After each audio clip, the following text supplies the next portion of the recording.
Commander Xar'Vex of the Galactic Federation stood rigidly on the command deck of the Indomitable, his four-segmented arms folded in the traditional posture of displeasure. His chitinous exoskeleton gleamed under the ship's blue-white illumination, faceted eyes reflecting the holographic displays that surrounded him. Behind him, a dozen Thoraxian officers monitored their stations with perfect synchronicity, their movements precise and identical, as befitted the most disciplined species in the known galaxy. "Explain again," Xar'Vex said, mandibles clicking, softly, "why we have been assigned a human consultant." Senior Science Officer Xixnar adjusted her thoracic plates nervously. "The High Council was explicit, Commander. The human female has unique expertise regarding the Forgotten Zone. Given our mission parameters, her knowledge is deemed essential." The commander's antennae twitched irritably. Humans are chaotic, undisciplined, and emotionally compromised. Their bodies are fragile, their lifespans absurdly brief, and their cognitive processes are riddled with inefficiencies. He gestured to the view screen where a small transport vessel was approaching the docking bay. "And now we must incorporate one into the most important tactical mission of the cycle." The science officer remained silent, knowing better than to argue with a superior. The Thoraxian military hierarchy had remained unchanged for 12,000 years, and for good reason. "Very well," Xar'Vex finally said. "Have the human brought to the briefing chamber, and Xixnar, ensure the atmospheric mixers are calibrated for its primitive respiratory needs. I will not have it expire before serving its purpose." 20 minutes later, Commander Xar'Vex watched with poorly disguised disdain as the human female was escorted into the briefing chamber. She was disappointingly typical of her species, soft-skinned, diminutive, with only 2 arms and legs. Her exoskeleton was completely internal, leaving her vulnerable to even minor impacts. Her head featured an unnecessary abundance of brown filaments, restrained in what appeared to be a ponytail, a term that had always struck Xar'Vex as bafflingly inappropriate since humans bore no relation to the quadrupedal earth creatures known as ponies. Most disconcerting was her expression. While Thoraxian faces were designed for efficiency and clarity of communication, human faces seemed designed for deception and unpredictability. This one's mouth was currently arranged in what his xenobiology briefings had described as a smile, a gesture that could indicate anything from genuine pleasure to murderous intent. "Dr. Ellie Kwan reporting as requested," she said, performing an awkward approximation of the Thoraxian greeting posture. "It's an honor to be aboard the Indomitable, Commander Xar'Vex." "Indeed," the commander replied, not bothering to return the gesture. "I am told you possess information about the anomaly in Sector 7 Gamma, colloquially known as the Forgotten Zone." "I've spent the last 6 years studying it," Dr. Kwan said, pulling a small device from her pocket. Several Thoraxian guards immediately raised their weapons, but she seemed oblivious to the threat. "Oh, sorry, just my data pad. May I?"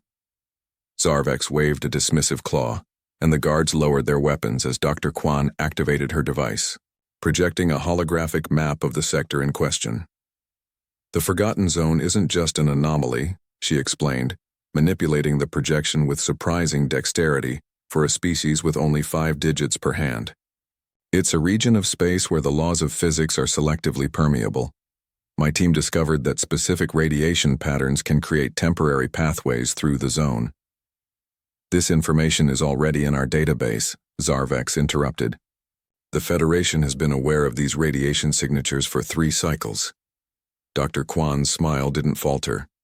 "But you haven't been able to maintain stable passage, have you? That's why you need me. My team figured out why your ships keep disappearing." The commander's antennae straightened in surprise. This was not in the briefing. "Explain," he demanded. "The zone requires a guiding consciousness," she said. "A mind that can adapt to the changing conditions in real time. Your ship AIs are too rigid, too programmed. The zone, it's almost like it's alive, responding to intention and adaptability." Xixnar stepped forward, her scientific curiosity overriding protocol. "That contradicts all established physical principles." "Exactly," Dr. Kwan replied with inexplicable enthusiasm. "That's what makes it so fascinating. The The zone doesn't just bend physics. It responds to consciousness itself. And humans, well, we're particularly good at adaptive thinking. Xar'Vex clicked his mandibles in the Thoraxian equivalent of a scoff. You suggest we need human unpredictability to navigate this anomaly, that your chaotic thought patterns are somehow superior to our precision? Not superior, Dr. Kwan corrected, that strange smile still in place. Just different. Sometimes different is exactly what you need. The commander regarded her for a long moment. Very well, human. You will be assigned quarters appropriate to your biological requirements. We enter the outer boundary of the Forgotten Zone in exactly 26 hours. Be prepared to demonstrate your adaptability.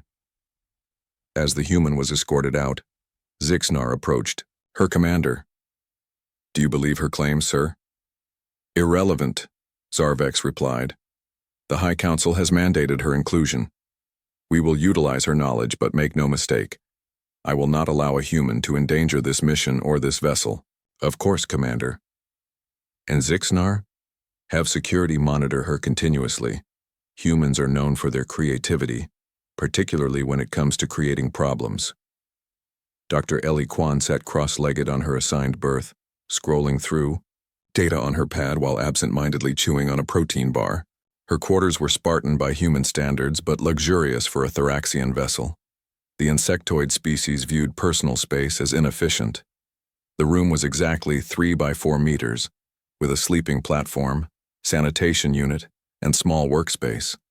The environmental controls had been set to mimic Earth standard conditions, though the humidity was slightly higher than she preferred. A chime at her door preceded its immediate opening. Thoraxians didn't believe in waiting for permission to enter after announcing their presence. Dr. Kwan, the science officer Xar'Vex said, entering with a rigid posture that suggested discomfort. I have been instructed to ensure you understand the protocols for tomorrow's operation. Great, Ellie said, setting aside her datapad. I was hoping to go over a few things myself. Want to sit down? She patted the edge of her berth. The Thoraxian's compound eyes flickered with what might have been confusion. Thoraxians do not sit during operational briefings. Right, of course, Ellie said, standing up and brushing crumbs from her jumpsuit. Efficient posture and all that. So what's the plan? The Indomitable will approach the Forgotten Zone's outer boundary at precisely 0700 hours. You will be stationed on the command deck, where you will provide navigation guidance as needed. The mission objective is to retrieve the data core from the science vessel Implacable, which was lost in the zone 42 standard days ago. Ellie raised an eyebrow. That's it? Just get in, grab the black box, and get out? The Implacable's quantum data core contains irreplaceable research on dark matter propulsion. Its recovery is of highest priority to the Federation. And what happened to the crew? Xar'Vex's antennae twitched slightly. All hands were lost. Standard recovery protocols were attempted but failed. The Forgotten Zone prevents conventional rescue operations. I'm sorry to hear that, Ellie said, and meant it. I've lost colleagues to the zone myself. It's not an easy place to understand. Understanding is not required for mission success, Xar'Vex replied. Only compliance with established protocols. Ellie smiled faintly. With all due respect, that's exactly the kind of thinking that gets ships lost in the zone. We need to be prepared to throw the rulebook out the airlock if necessary. The science officer's thoracic plates fluttered in what Ellie had come to recognize as the Thoraxian equivalent of indignation. The commander was correct about your species' disturbing casualness toward established procedure. And yet here I am, the human expert you need to complete your mission. Xar'Vex was silent for a moment, compound eyes unreadable. There is something else you should know, Dr. Kwan.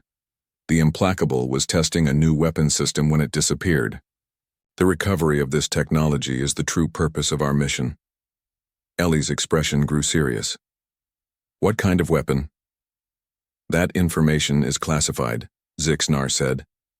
But I have been authorized to tell you that it harnesses the quantum instability of the Forgotten Zone itself. You're weaponizing the anomaly. Ellie shook her head. That's ambitious, and probably a terrible idea.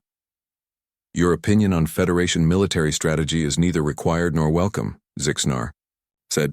You will be expected on the command deck at 0630 hours. Do not be late. After the science officer left, Ellie returned to her datapad, but her mind was racing. Weaponizing the Forgotten Zone was exactly the kind of short-sighted thinking that had drawn her to this mission in the first place. The zone wasn't just an anomaly, it was something far more complex and, potentially, far more dangerous than the Thoraxians understood. She pulled up her private notes, encrypted with an algorithm that even the advanced Thoraxian systems wouldn't easily crack. The real question wasn't whether she could guide the Indomitable through the zone. It was whether she should help them retrieve a weapon that could destabilize the entire sector.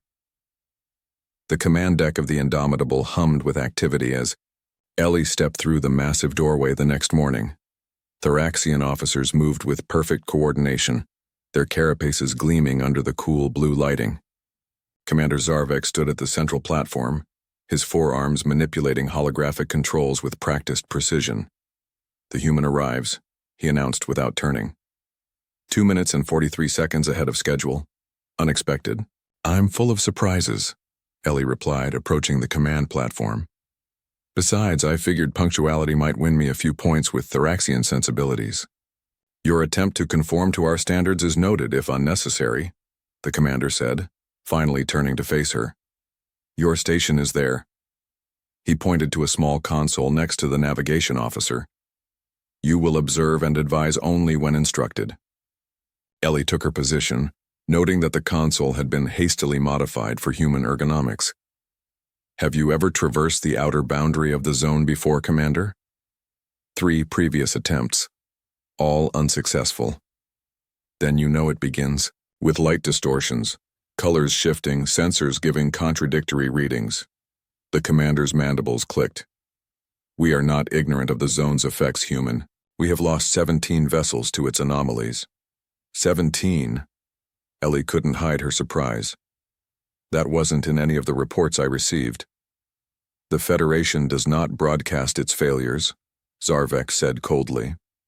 Approaching outer boundary. In 5 minutes, all stations prepare for physics variance.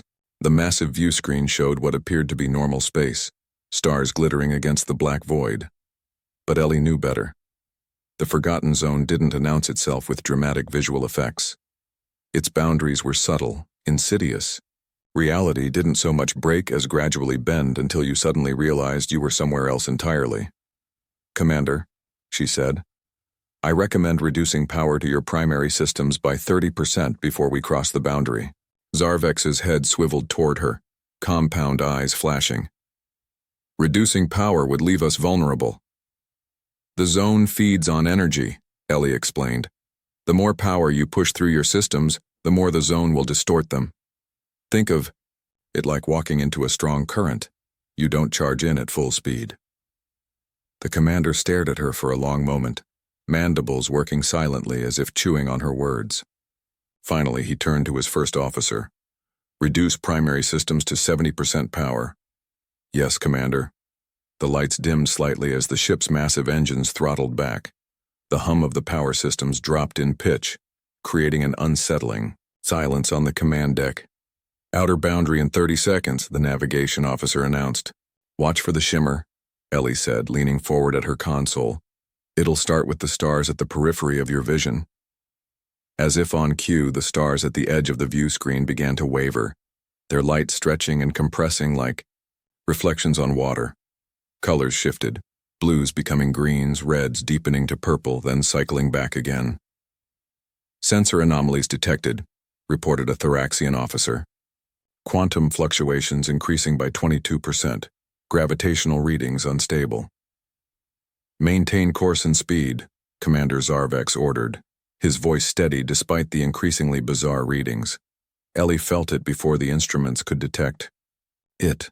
A subtle shift in her inner ear as if gravity had momentarily forgotten which way was down. We're crossing the boundary, she said. Everyone try to focus on fixed points. The zone plays with perception. The stars on the view screen began to smear, leaving trails of light like long-exposure photography.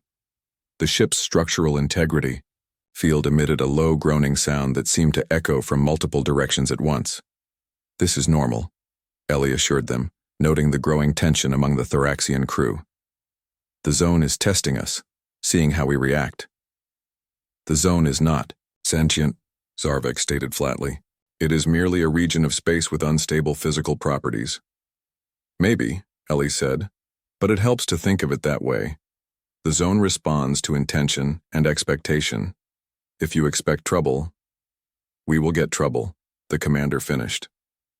A surprisingly mystical perspective from a scientist. "Sometimes good science looks like mysticism until we understand it," Ellie replied, watching her console as reality continued to bend around the ship.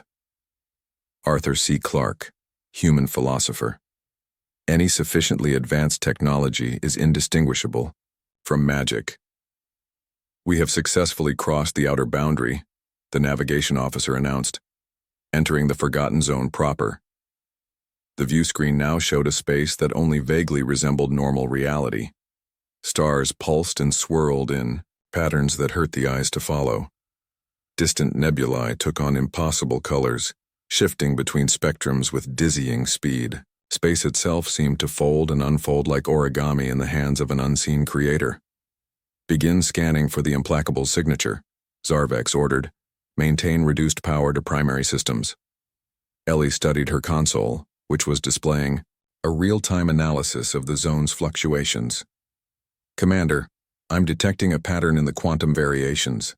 It's like waves on a pond rippling outward from a central point." "The Implacable?"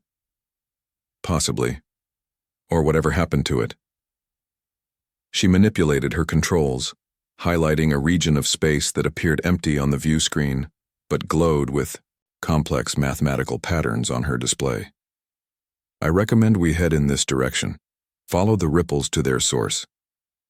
Xar'Vex considered this for only a moment before nodding to his navigation officer. "Set course as the human suggests. 1/4 impulse power." The Indomitable turned gracefully, its massive hull responding instantly to the navigation commands. As they moved deeper into the zone, the distortions grew more pronounced. Light bent at impossible angles, creating prismatic cascades across the view screen. Occasionally, objects would appear and disappear, phantom debris, ghostly planets, even what looked like other starships, there and gone in an instant. "What are we seeing?" one of the junior officers asked, their disciplined composure slipping for the first time. "Echoes," Ellie explained. "The zone exists partially outside normal space-time. We're seeing possibilities, things that might have been or might yet be. Don't focus on them too much." 30 kilometers to the focal point of the disturbance, the navigation officer reported. "Sensors are detecting something, but readings are inconsistent." Ellie leaned forward, squinting at the view screen. "There," she said, pointing to what appeared to be a shimmer in the chaotic void. "Magnify that section." The view screen zoomed in, and there it was, the Implacable, or what remained of it. The Thoraxian science vessel hung motionless in space, its hull intact but strangely distorted. Parts of the ship seemed to phase in and out of existence, while other sections appeared frozen in multiple positions simultaneously, creating a blurred, ghostly effect. "Quantum state uncertainty on a macro scale," Ellie murmured. "The ship exists, in multiple states at once." "Is the crew alive?" Zixnar asked, approaching Ellie's station. Ellie shook her head. "In that state? They couldn't be. At least not in any way we'd recognize as life. Their consciousness would be spread across multiple quantum states, unable to coalesce into a unified experience. Then we focus on the data core," Commander Xar'Vex said. "And the weapon prototype. Can we dock with the vessel?" "I wouldn't recommend it," Ellie said. "The quantum instability could spread to the Indomitable. Better to use remote retrieval. Drones or tractor beams." "Prepare a retrieval drone," the commander ordered. "Configure it for maximum quantum shielding."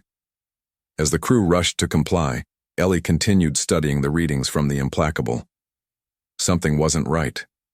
The quantum ripples weren't emanating from the ship itself, but from something inside it, something that was still active. "Commander," she said slowly, "I think the weapon prototype is still operational." Xar'Vex turned sharply. "Explain." "These energy patterns," she said, transferring her display to the main view screen. "They're too regular, too structured to be natural quantum decay.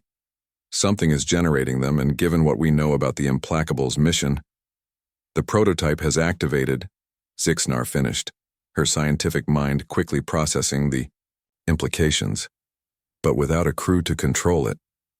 "It could be in an unstable feedback loop," Ellie concluded, drawing energy from the zone itself and amplifying the quantum distortions. Commander Xar'Vex's compound eyes flashed with what might have been concern, an emotion Ellie hadn't seen in the rigid Thoraxian before. "Can it be shut down remotely?"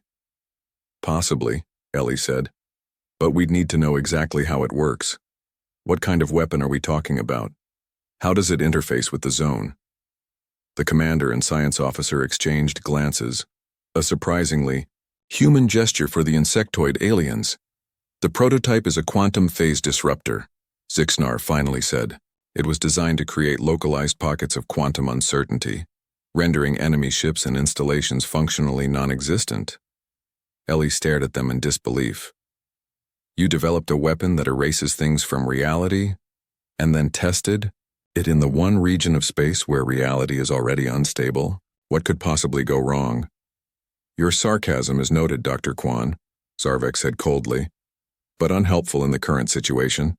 Can you assist in deactivating the prototype or not?" Ellie took a deep breath, pushing down her frustration. "I need to see the weapon's specifications, and quickly. Those quantum ripples are intensifying."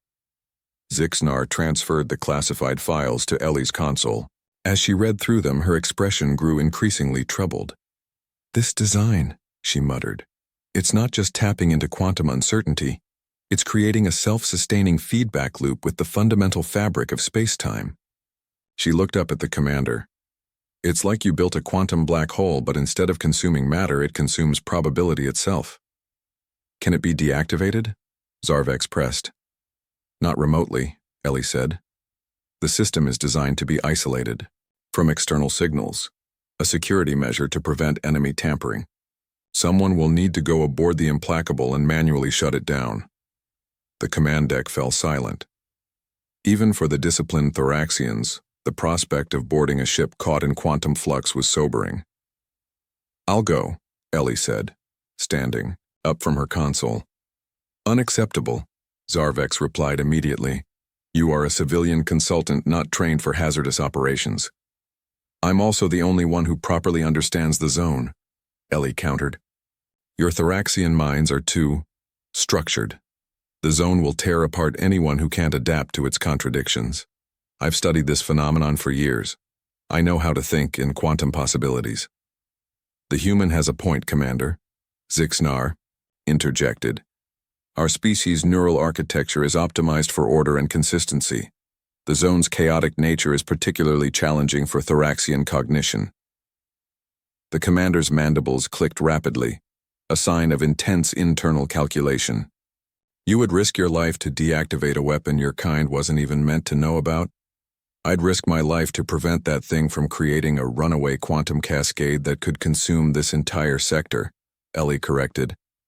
"Besides, I didn't come all this way just to sit at a console and give directions."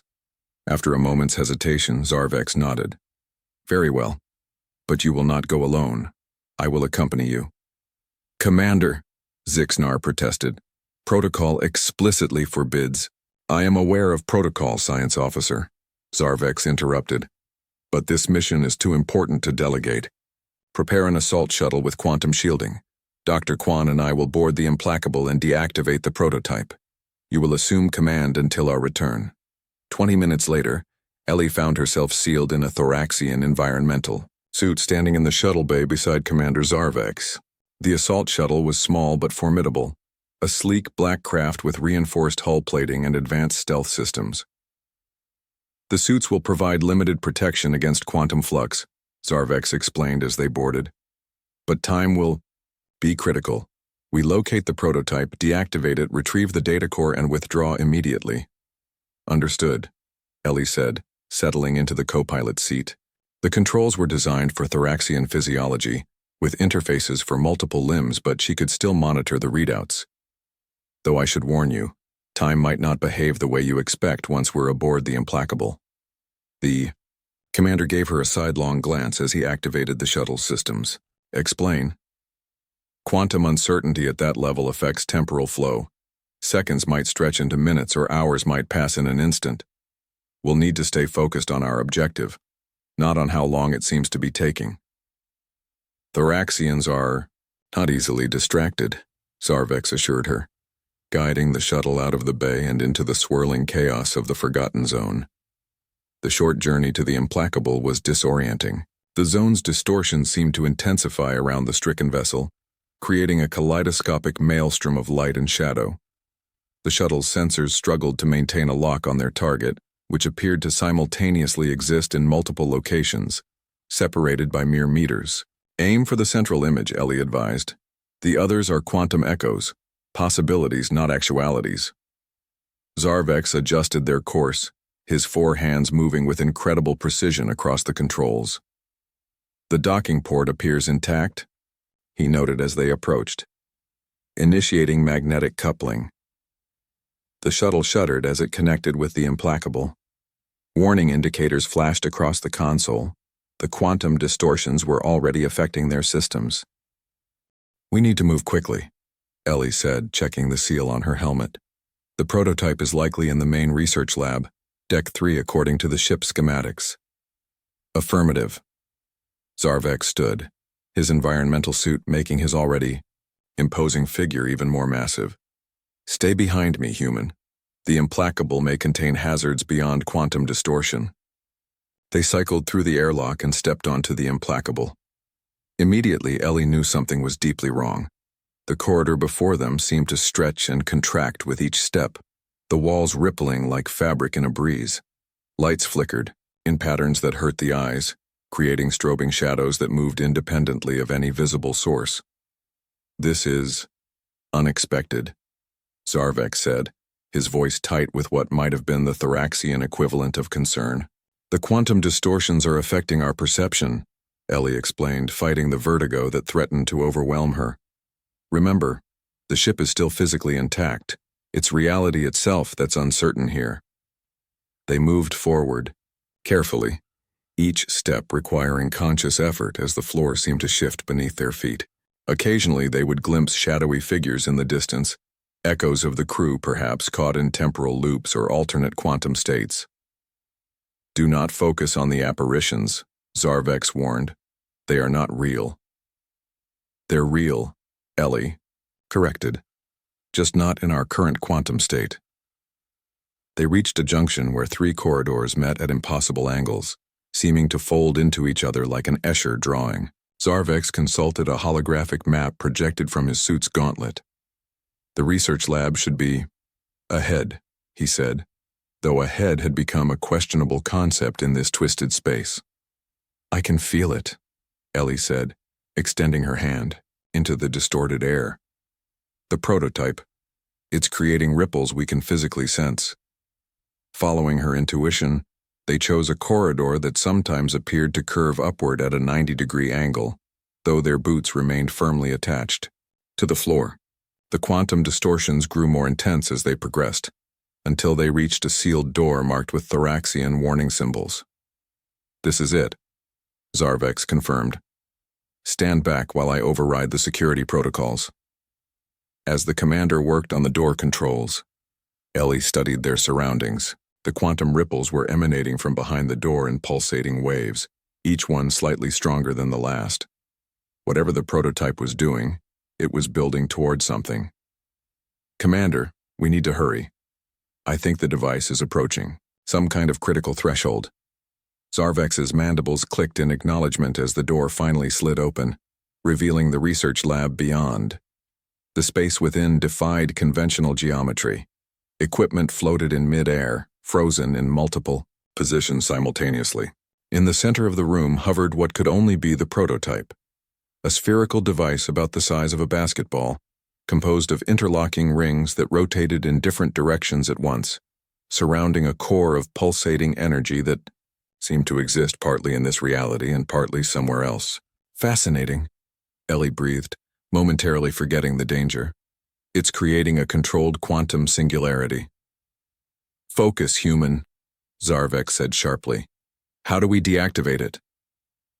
Ellie tore her gaze from the hypnotic device and scanned the lab. There should be a control console. The schematics indicated a manual override sequence. They found the console on the far side of the lab, though far side was a relative term in a space where distance itself was becoming arbitrary. The console displayed Thoraxian script that flickered and changed even as they watched. The quantum flux is affecting the system itself, Xar'Vex said, his voice tight with frustration. I cannot input the deactivation sequence if the interface keeps changing. Ellie studied the prototype again, noticing how the ripples of distortion synchronized with her own thoughts. An idea began to form. Crazy, dangerous, but possibly their only option. I think I know why your previous missions failed, she said slowly. You've been trying to fight the zone's nature instead of working with it. This isn't just about physics. It's about consciousness, perception, the observer effect on a massive scale. What are you suggesting? Xar'Vex asked, compound eyes fixed on her. The prototype responds to conscious observation. It's not just measuring quantum states. It's creating them based on expectation. She took a deep breath. I need to approach it directly. If I can synchronize my consciousness with its fluctuations, I might be able to guide it toward a stable state. That is not in the protocol, Xar'Vex stated flatly, and likely suicidal. We're past protocols, Commander. Ellie began removing her gloves despite the warning indicators on her suit. Quantum entanglement works through direct contact. I need to feel the fields myself. Before Xar'Vex could stop her, Ellie stepped toward the prototype, bare hands extended. The quantum ripples intensified around her, reality bending and folding in response to her proximity. She could feel the device's energy washing over her, probing her consciousness, measuring her quantum state. What are you doing? Xar'Vex demanded, reaching for her with one of his forearms. Trust me, Ellie said, her voice strange and distant. This is what humans do best. Improvise. She reached out and placed her hands on the prototype's outer ring. Immediately, the chaotic fluctuations around them seemed to pause, as if reality itself was holding its breath. The rotating rings slowed, aligning with each other in a new configuration. It's recognizing me, Ellie whispered. It's trying to make sense of my quantum signature. Through her connection with the device, she could sense its purpose more clearly. It wasn't just a weapon. It was an attempt to harness the fundamental nature of reality itself, to control the uncontrollable. The Thoraxians had created something they couldn't possibly understand, a tool that operated on principles beyond their rigid, ordered minds. Commander, she said, her voice growing stronger. I think I can redirect its function, but I need you to retrieve the data core while I maintain this connection. Xar'Vex hesitated, clearly torn between protocol and necessity. Finally, he nodded. Where is the core located? Central computer hub, directly below us, Ellie said, somehow knowing, this without being told. Her connection to the prototype was giving her access to the ship's systems, to information she couldn't possibly have known. Hurry. I don't know how long I can maintain this state. As the commander moved to a hatch in the floor, Ellie focused, her attention on the prototype. Its energy was flowing through her now, using her consciousness as a conduit, a framework for understanding the chaotic nature of the zone. She could feel it trying to impose order on quantum uncertainty, exactly the wrong approach in this place. You can't control chaos, she whispered to the device. You can only channel it. Guided by intuition and her years of studying the zone, Ellie began to mentally redirect the prototype's function. Instead of fighting against quantum uncertainty, she encouraged it to embrace it, to work with the zone's nature rather than against it. The pulsating core began to change color, shifting from an angry red to a cool blue.